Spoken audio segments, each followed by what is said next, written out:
Next question पे क्या बोल रहा है, find the acceleration of 3 kg when acceleration of 2 kg mass is 2 metre per second square as shown in figure.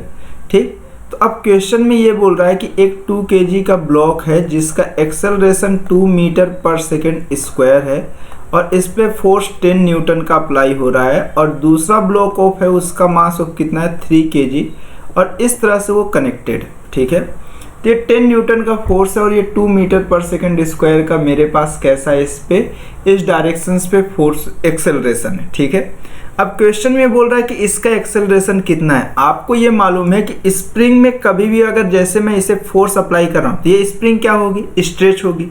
Restoring of forces के x इतना होगा और उतना ही रीस्टोरिंग ऑफ फोर्सेस इस साइड से होगा।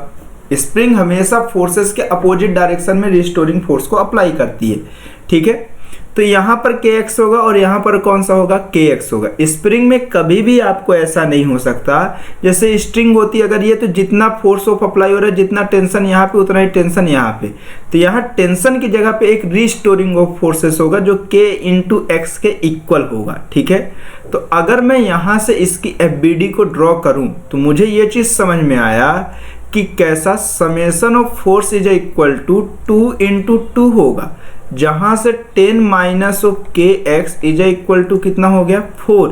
तो के एक्स की वैल्यू आपके पास हो गई 10 माइनस ऑफ 4 मतलब ऑफ 6 न्यूटन के आसपास की वैल्यू हो गई के इंटू एक्स की वैल्यू।